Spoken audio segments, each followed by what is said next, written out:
Good morning, children. So, today we are going to do the chapter, continuing the island of Taibulen. And before this, we have already gone through I'm just telling you the summary of the tout portion, and that is a dead person who was accidentally fallen into the sea, and thereafter he came to an island which was known as the island of Taibulen. Thereafter, when he realized that there is no shelter at all to stay inside or to stay under, he left that island and moved to another island because of his knowledge. He had already gone through such kind of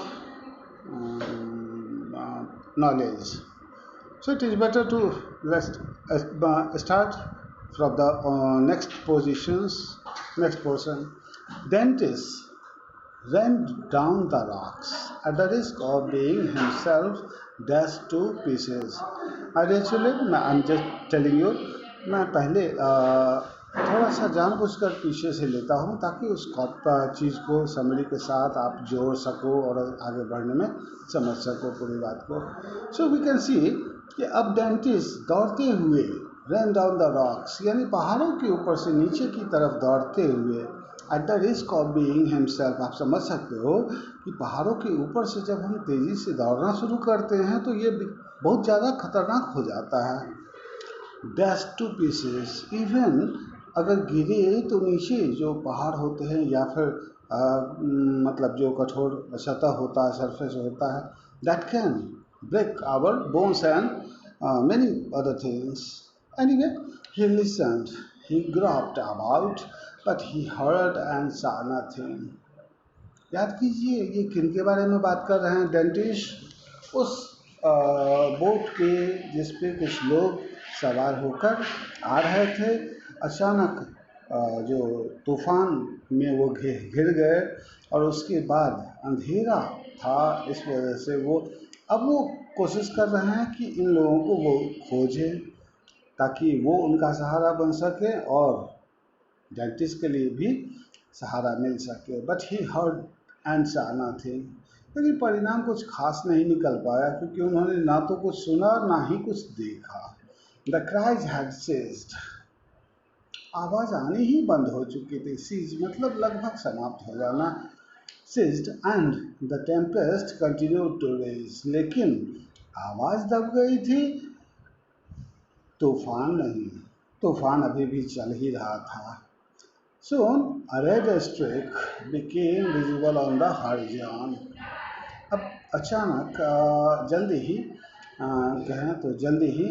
एक लाल रंग का, मतलब streak आप किसको कहते हो, ऐसे चीज़ को कह सकते हो स्ट्रिक जो आमतौर पे इल्यूमिनेटेड होता है, लाइटेड होता है, जिसमें प्रकाश होता है. Streak became visible on the horizon. वो ऊपर आकाश में चमका. हॉरिजॉन मतलब आकाश नहीं बोलते, ये बात बिल्कुल सही है, लेकिन वो आकाश के हिस्सों को हम हॉरिजॉन कह सकते हैं. The waves whitened. उसकी चमक से जो तरंगे नीचे समुद्र की उफान ले रही थी लगभग पूरी तरह से सफ़ेद दिखने लगी. थोड़ी देर के लिए लाइट प्लेड ओवर देम.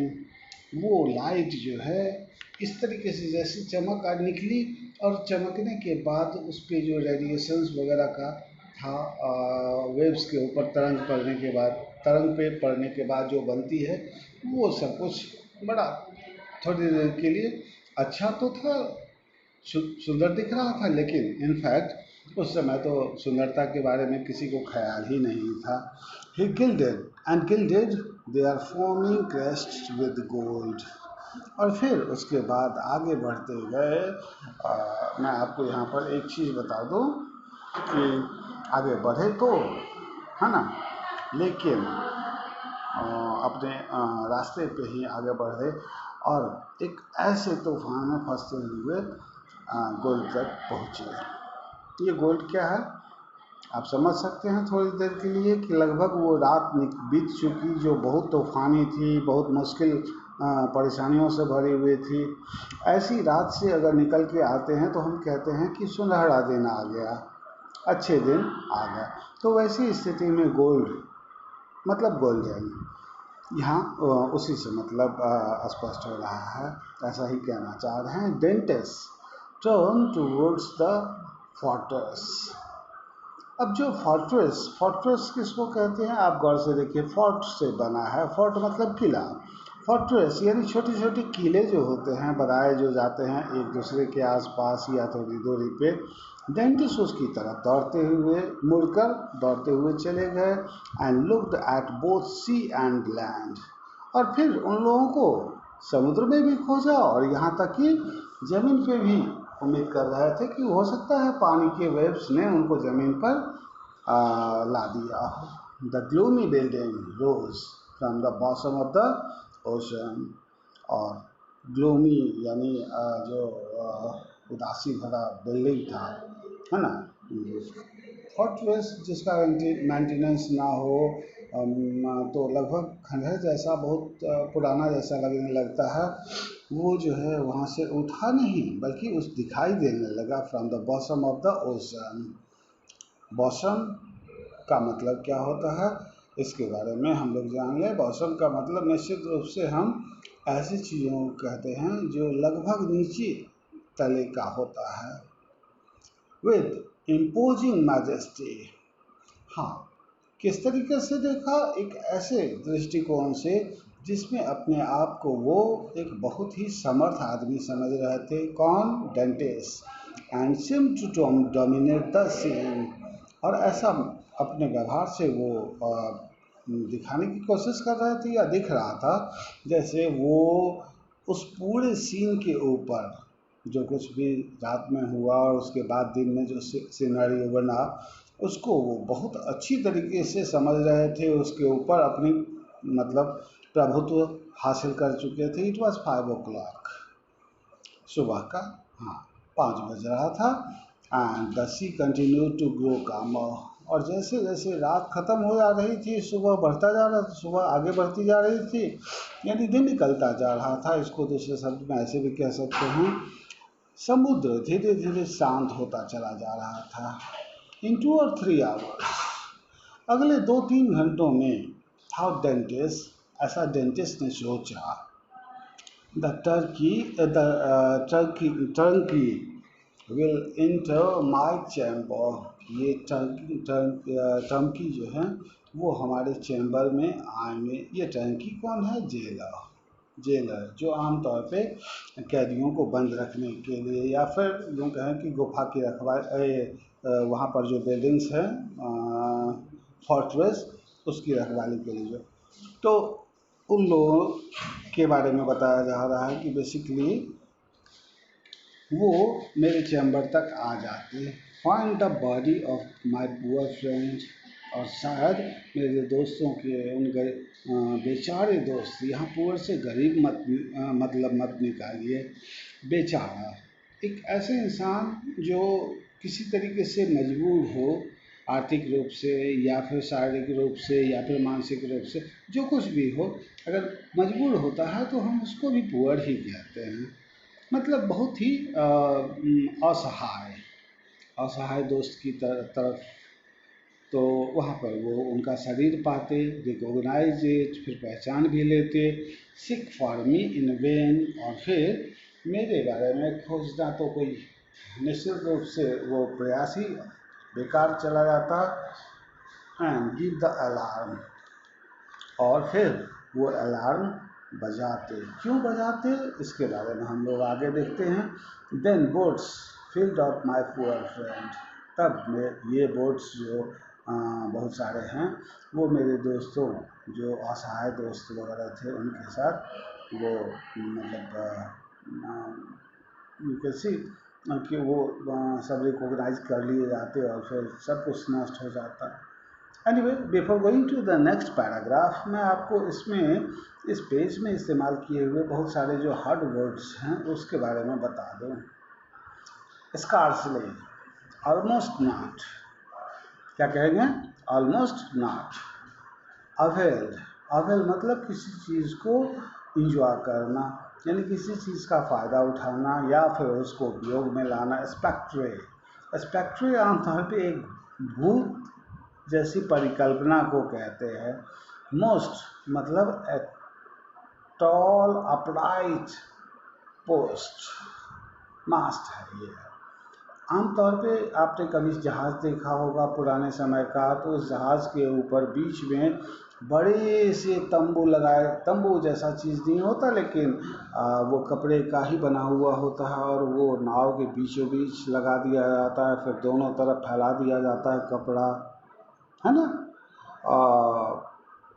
अब ये क्यों किया जाता है, इसका कारण मैं ही बता दूं तो शायद बेहतर समझ में आएगी।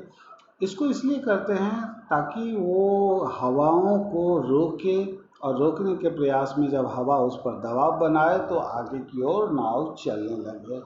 तो ऐसे व्यवस्था पुराने समय में, इंजन तो था नहीं। हैप्लेस, अनफॉर्चुनेट, जैसे अभी हम सब, आप और हम दोनों ही अनफॉर्चुनेट सिचुएशन से चल रहे हैं, एक दुर्भाग्यशाली समय से गुजर रहे हैं जहां हम कुछ नहीं कर सकते, असहाय हो जाते हैं। एनीवे, सीज्ड, सीज्ड जैसा मैंने कहा था, केम और ब्राउट टू एन एंड, जिस चीज़ की समाप्ति हो जाती है, खत्म हो जाता है, उसको हम लोग सीज कहते हैं। टर्की मतलब जेलो, और उसके बाद इन वेन की बात जहाँ तक है तो यहाँ पर उसका मतलब है प्रोड्यूसिंग नो रिजल्ट, यानी बेकार चला जाना। अगर कोई चीज़ का आप प्रयास करते हो लेकिन रिजल्ट कुछ नहीं आ पाता, उसका परिणाम सिर्फ परीक्षा में ही नहीं, इस बारे में सोचना चाहिए। हम किसी भी काम को पूरा करने की कोशिश कर रहे होते हैं और अगर वो पूरा नहीं होता तो हम क्या कहते हैं? My efforts went in when, हमारी कोशिश बेकार चली गई। अब हम फिर पैराग्राफ पे वापस आते हैं और फिर ये देखते हैं कि आगे क्या क्या होगा। With arm soldiers will pursue the raised fugitive.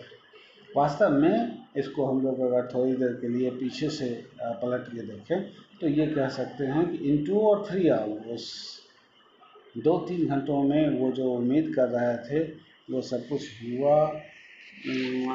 हुआ, यानी टर्की के आने की संभावना थी, वो आए, उसके चैम्बर तक आने वाले थे, फिर शरीर को खोज लेते, वो उसको पहचान लेते, और फिर हमारा सारा प्रयास समाप्त हो जाता, और फिर अलार्म बजा देते, शायद अपने लोगों को सतर्क कर देते। Then boats filled with armed soldiers, और तब सैनिकों, वहाँ पर जो आइलैंड पे सैनिक थे वो आर्म्ड यानी हथियार सहित थे, वो अपने अपने हथियारों के साथ आगे बढ़ते, बोट्स में बैठते, and will pursue the raised fugitive, और फिर उस तरफ आगे बढ़ते हुए चले जाते जिसको हम लोग कहते हैं एक ऐसा व्यक्ति, फ्यूजिटिव मतलब एक ऐसा व्यक्ति जो अभी तुरंत तुरंत कहीं से भागा हो, खास तौर पे बंदी था वो, जेल में हो और वहाँ से भागा हो, तो कैसे पुलिस उसके पीछे लग जाती है। और पहले क्योंकि सैनिक हुआ करते थे तो सैनिक लग जाते। The cannon will warn everybody, everybody, और यहाँ पर कैनन किसके लिए कहा जाता है? पुराने ज़माने के तोप जो थे वो कैनन कहलाते थे। ठीक है, मैं आपको स्पष्ट कर दूं, यहाँ पर कैनन, कैनन का मतलब क्या हुआ? वो तोप। तो निश्चित रूप से वो तोप गर्म होती, यानी उससे बमबारी की जाती। They refuse shelter to a man wandering about naked and famished. वो लोग किसी भी स्थिति में एक ऐसे व्यक्ति को तो स्वीकार करने के लिए तैयार ही नहीं थे जो अपने आप को कपड़ों में नहीं ढका हो, यानी नंगा हो, और फैमिस्ड हो। फैमिस्ट का मतलब होता है एक्सट्रीमली हंग्री, जो बहुत भूखा हो। तो ऐसा व्यक्ति निश्चित रूप से बहुत ज़्यादा दूर तक वांडर नहीं कर सकता। वांडर मतलब घूमना या फिर भागना। आई एम कोल्ड, मैं अभी ठंड महसूस कर रहा हूँ, ये डेंटिस्ट कह रहे हैं। आई एम हंग्री, मैं भूखा भी महसूस कर रहा हूँ। ओह माय गॉड, हे ईश्वर, I have suffered enough surely. अब तो बहुत हो गया मेरे साथ, बहुत मैंने कष्ट झेले हैं। हैव पिटी ऑन मी, मेरे ऊपर दया करो, एंड डू फॉर मी, और मेरे लिए कुछ करो। What I am unable to do for myself, जिसको करने के लिए मैं सक्षम नहीं हूँ। आगे देखते हैं। तो वैसी स्थिति में डेंटिस्ट की प्रार्थना स्वीकार होती है या नहीं होती है, ये आगे समझ में आ जाएगा। As dentist uttered this prayer, जैसे ही उसने अपनी प्रार्थना पूरी की, he saw a small vessel skimming the sea like a gull in search of prey. जैसे ही मैंने कहा, जैसे ही प्रार्थना खत्म की, उसने देखा एक छोटा सा वैसल। ये वैसल मतलब बर्तन होते हैं, लेकिन वैसल हम आम तौर पे छोटे नावों को भी कहते हैं। वो आगे बढ़ते चले आ रहे थे समुद्र में, लाइक ए गर्ल, एक ऐसी चिड़िया का नाम है गल, चिड़िया की तरह जो अपने शिकार को खोज रही हो। Oh, cried Edmund.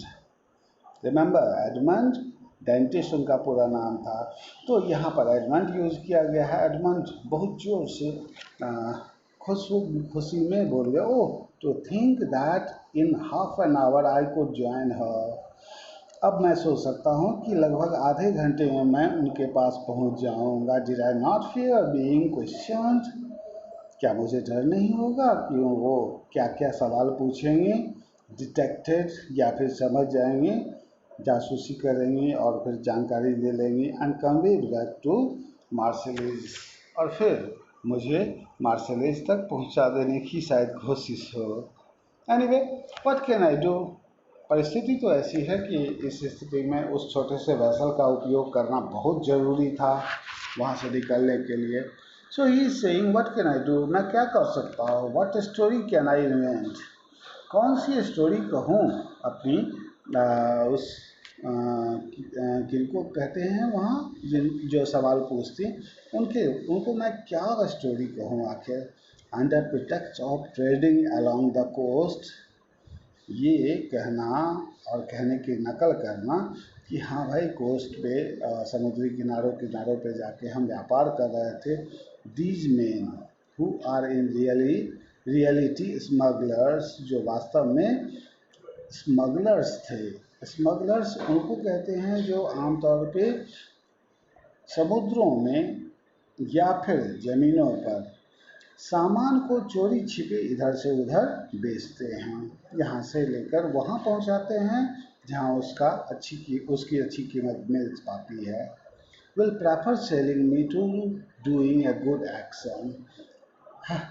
समझ रहे होंगे अब शायद आप, ये वैसल जो था वास्तव में ऐसे ही लोगों का था, और वो क्या प्रेफर करते, selling me to doing a good action, कि एक अच्छा व्यवहार मेरे साथ करेंगे और मुझे बचने में मदद करेंगे। आई मस्ट वेट, मैं इंतज़ार करता हूँ कुछ हद तक, क्योंकि क्या करेंगे ये तो उनके ऊपर है, बट आई कैन नॉट, लेकिन मैं ऐसा नहीं कर सकता। आई एम स्टार्विंग, क्यों, क्योंकि मैं बहुत भूखा हूँ और भूख से मर जाऊँगा।